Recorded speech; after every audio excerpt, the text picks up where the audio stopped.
ಕರ್ನಾಟಕ ರಾಜ್ಯ ಸರ್ಕಾರದ ಮಹತ್ವದ ಆದೇಶ.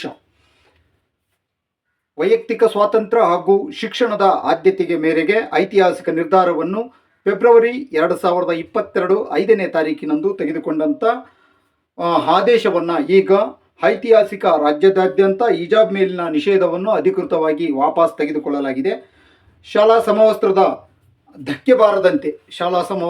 ಧಕ್ಕೆ ಬಾರದಂತೆ ಹಿಜಾಬನ್ನು ಧರಿಸಲು ಅವಕಾಶವನ್ನು ಕಲ್ಪಿಸಿಕೊಡಲಾಗಿದೆ. ಕೇವಲ ಹಿಜಾಬ್ ಮಾತ್ರವಲ್ಲದೆ ಪೇಟಾ, ಜನಿವಾರ, ರುದ್ರಾಕ್ಷಿ ಧರಿಸಲು ಕೂಡ ಸರ್ಕಾರದಿಂದ ಗ್ರೀನ್ ಸಿಗ್ನಲ್ ಸಿಕ್ಕಿದೆ. ಇನ್ನು ಮುಂದೆ ಶಾಲಾ ಕಾಲೇಜುಗಳಲ್ಲಿ ಧಾರ್ಮಿಕ ಉಡುಪಿನ ಕಾರಣಕ್ಕೆ ವಿದ್ಯಾರ್ಥಿಗಳನ್ನು ಶಾಲೆಯಿಂದ ಹೊರಗಿಡುವಂತಿಲ್ಲ. ಕೇವಲ ಸಮವಸ್ತ್ರದ ಆಧಾರದ ಮೇಲೆ ಇನ್ನು ಮುಂದೆ ಶಾಲಾ ವಿದ್ಯಾರ್ಥಿಗಳನ್ನು ಶಾಲೆಯಿಂದ ಹೊರಗಿಡುವಂತಿಲ್ಲ ಎಂದು ಸರ್ಕಾರದ ಆದೇಶವನ್ನು ನೀಡಲಾಗಿದೆ. ಈ ಆದೇಶವು ಸುಪ್ರೀಂ ಕೋರ್ಟಿನಲ್ಲಿ ಬಾಕಿ ಇರುವ ಪ್ರಕರಣದ ಮೇಲಿನ ನೇರ ಪರಿಣಾಮ ಬೀರಲಿದೆ.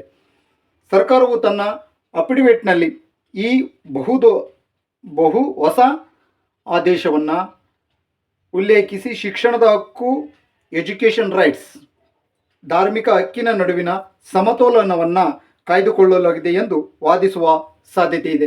ನಮ್ಮ ಭಾರತ ದೇಶದಲ್ಲಿ ಹಲವು ಸಾಂಸ್ಕೃತಿಕ ಪರಂಪರೆಗಳಿದ್ದಾವೆ. ಒಂದೇ ಸಂಸ್ಕೃತಿ ಇಲ್ಲ.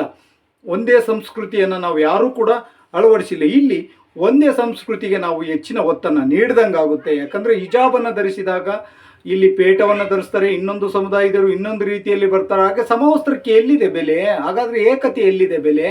ಇದನ್ನು ಅರಿತುಕೊಂಡು ಸರ್ಕಾರ ಕೂಡಲೇ ಈ ಒಂದು ಆದೇಶವನ್ನು ಹಿಂಪಡೆಯುತ್ತಾ ಅಥವಾ ಈ ಆದೇಶವನ್ನೇ ಮುಂದುವರಿಸುತ್ತಾ ಎಂಬುದನ್ನು ಕಾದು ನೋಡಬೇಕಾಗಿದೆ. ಸುಪ್ರೀಂ ಕೋರ್ಟ್ ಈ ಒಂದು ಅಂಶಗಳನ್ನು ಮನಗಂಡು ಯಾವ ತೀರ್ಪನ್ನು ನೀಡಬಲ್ಲದು ಎಂಬುದನ್ನು ಕಾದು ನೋಡೋಣ.